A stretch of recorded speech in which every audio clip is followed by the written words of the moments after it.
बिस्मिल्लाहिर्रहमानिर्रहीम। अस्सलाम वालेकुम students, welcome to all of you. उम्मीद है कि आप सब खैरियत से होंगे।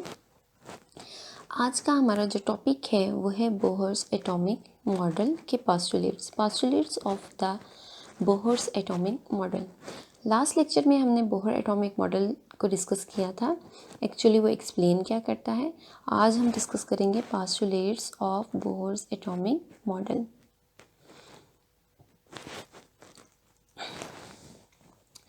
Bohr atomic model was based on the following postulates. First one है, the hydrogen atom consists of a tiny nucleus and electrons are revolving in one of the circular orbits of radius r around the nucleus. Means अगर hydrogen atom को consider करें तो उसका nucleus क्या होता है, tiny, और जो इलेक्ट्रॉन्स होते हैं उसमें इलेक्ट्रॉन्स क्या कर रहे होते हैं, रिवॉल्व कर रहे होते हैं। कहाँ? In one of circular orbits, means किसी भी सर्कुलर ऑर्बिट्स में रिवॉल्व कर रहे होंगे अराउंड दी न्यूक्लियस। नेक्स्ट है, each orbit has a fix energy. ये लास्ट टाइम हमने डिस्कस किया था। Each atom has a fixed energy. इनको आप पॉइंट्स को हेडिंग्स में कर लेंगे। फर्स्ट हेडिंग क्या बन जाएगी, tiny nucleus of hydrogen atom. Second क्या बन जाएगी, फिक्स एनर्जी ऑफ ऑर्बिट्स। अच्छा जी, इस क्वांटाइज ये हम डिस्कस कर चुके हैं कि फिक्स रहती है, कोई चेंज नहीं आता। नेक्स्ट आएगा, एनर्जी चेंज आता कब है। As long as electrons remain in a particular orbit, means अगर इलेक्ट्रॉन एक ही ऑर्बिट में रहते हैं तो उससे क्या होगा, इट डज नॉट रेडिएट और absorb energy. The energy is emitted और एब्जॉर्ब। सेकेंड है, इसकी हेडिंग आप क्या बनाओगे, एनर्जी इज इमिटेड और एब्जॉर्ब। एनर्जी इज इमिटेड और एब्जॉर्ब, कब एनर्जी इमिट या एब्जॉर्ब होती है, only when an electron jumps from an orbit to another. Means अगर एक इलेक्ट्रॉन एक ऑर्बिट से दूसरे ऑर्बिट में जंप करता है तो उसी केस में एनर्जी का एब्जॉर्प्शन या इमिशन होती है। अदरवाइज अगर एक एटम का जो इलेक्ट्रॉन है अगर वो एक फिक्स्ड ऑर्बिट में रहता है, स्पेसिफिक ऑर्डर में रहता है, तो उस ऑर्बिट में रहते हुए उसकी एनर्जी में कोई चेंज नहीं आएगा। नेक्स्ट वन है कि एब्जॉर्ब कब होती है और इमिट कब होती है। When an electron jumps from lower orbit to higher orbit, means जब एक इलेक्ट्रॉन जंप करता है लोअर टू हायर ऑर्बिट तो वो क्या करता है, एनर्जी एब्जॉर्ब। जैसे मैंने आपको कहा था कि हायर ऑर्बिट का मतलब क्या है, न्यूक्लियस से दूर जाना। न्यूक्लियस से दूर जैसे जैसे जाते जाएंगे एनर्जी बढ़ती जाएगी और ऑर्बिट साइज़ भी बढ़ता जाएगा और एक बड़े ऑर्बिट्स में रिवॉल्व करने के लिए ज़्यादा एनर्जी रिक्वायर्ड होगी, तो इसलिए उसे एनर्जी का लेवल बढ़ाना होगा। And when it jumps from higher orbit to lower orbit, जब ये हाई से लो में आता है तो ज़ाहिर सी बात है जब हम हाई लेवल से लो लेवल में आते हैं तो हमें क्या करनी होगी, अपनी एनर्जी लेवल को भी कम करना होगा। अपनी एनर्जी लेवल को उतना ही करना होगा जितना कि उस लोअर ऑर्बिट की एनर्जी है। अब दिस चेंज इन एनर्जी, ये जो चेंज आता है इसको हम किस तरह से कैलकुलेट कर सकते हैं, by Planck's equation. Planck's equation क्या कहती है, डेल ई इक्वल होता है E2 minus E1। E2 means final energy, E1 means जो उसकी फर्स्ट एनर्जी थी, इनिशियल एनर्जी थी। अगर उनको माइनस करवा दें तो उससे क्या आ जाएगी, चेंज इन एनर्जी आ जाएगी। अगर तो एनर्जी पॉजिटिव में आएगी तो इट मीन्स एनर्जी एब्जॉर्ब हुई है। अगर ये कैलकुलेशन के बाद एनर्जी नेगेटिव में आएगी तो इट मीन्स एनर्जी रिलीज़ हो रही है। और ये वाली इक्वेशन जो है E2 माइनस E1 इक्वल है HV। यहाँ पे H क्या है, प्लैंक्स कांस्टेंट है जो कि इक्वल है 6.63 मल्टीप्लाई 10 की पावर माइनस 34। ये H की वैल्यू है, फिक्स रहती है, चेंज नहीं आता। अब ये वाली वैल्यू MCQs में पूछी जाती है। इस MCQs में एक तो ये है कि इसमें कोई चेंज कर दिया जाए, इवन कि यूनिट्स को चेंज करके भी पूछा जा सकता है।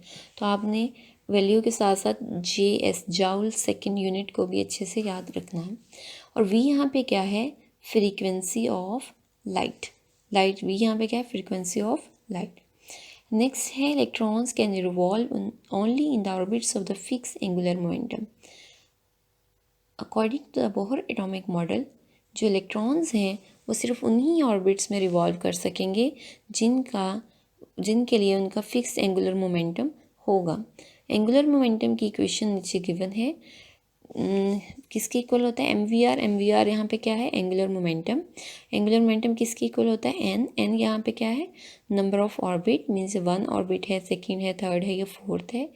h/2 एच की वैल्यू फिक्स है, प्लैंक्स कांस्टेंट है, इसकी वैल्यू फिक्स है, और नेक्स्ट 2 एंड पाई की वैल्यू भी फिक्स्ड है। तो ये सारे कांस्टेंट हैं, चेंज किस में आएगा? जस्ट एन में, 1 2 3।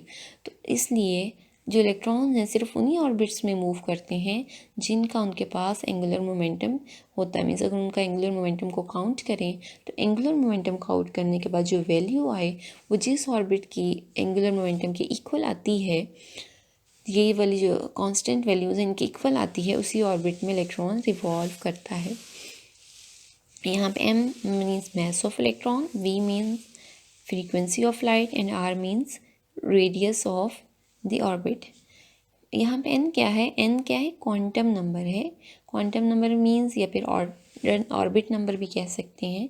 इसकी वैल्यूज़ क्या होंगी? 1 2 and 3 and so on.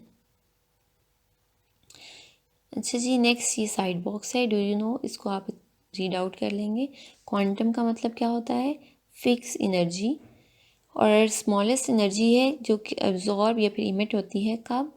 Electromagnetic radiations की सूरत में। कब? जब इलेक्ट्रॉन मूव आउट करते हैं एक ऑर्बिट से दूसरे में। और ये MCQs है कि क्वांटा का क्या मतलब है? Quanta is plural form of quantum.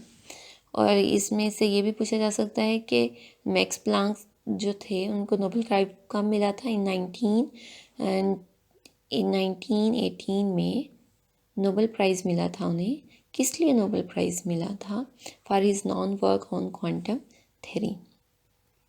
Next ये समरी गिवन है जिसमें से रदरफोर्ड एटॉमिक मॉडल और बोहर एटॉमिक मॉडल को लेकर उसको डिफरेंशिएट किया हुआ है।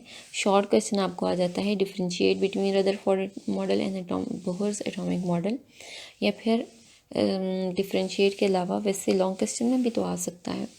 तो इन दोनों के मेन पोस्टुलेट्स को यहाँ पे डिफरेंस के तौर पे बताया है।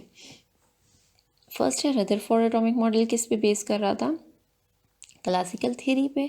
और बोहर का किस पे कर रहा था? क्वांटम थ्योरी पे। रदरफोर्ड का क्या कहता है कि रिवॉल्व करते हैं इलेक्ट्रॉन्स, लेकिन बोहर का भी कहता है रिवॉल्व करते हैं, लेकिन किस में रिवॉल्व करते हैं? इन ऑर्बिट्स ऑफ फिक्स एनर्जी के ऑर्बिट्स में रिवॉल्व करते हैं। रदरफोर्ड ने ऑर्बिट्स का कोई कंसेप्ट नहीं दिया। बोहर एटॉमिक मॉडल में ऑर्बिट्स का कंसेप्ट था और एंगुलर मोमेंटम का भी। नेक्स्ट जो रदरफोर्ड का एटॉमिक मॉडल था उसके अकॉर्डिंग था कि जी फिर atom should produce continuous spectrum, continuous release होगा एनर्जी का। लेकिन बोहर का एटॉमिक मॉडल क्या कहता है कि atom should produce line spectrum. According to Rutherford atomic model atoms should collapse, but according to the Bohr atomic model atoms should exist. यह था आज का हमारा लेक्चर। इंशाल्लाह बाकी नेक्स्ट हम इलेक्ट्रॉनिक कॉन्फ़िगरेशन को डिस्कस करेंगे। इसको आप अच्छे से लर्न आउट कर लें, इसमें कोई भी प्रॉब्लम हो तो आप लोग पूछ सकते हैं। Thank you so much. फ़ी अमानिल्लाह। अल्लाह हाफ़िज़।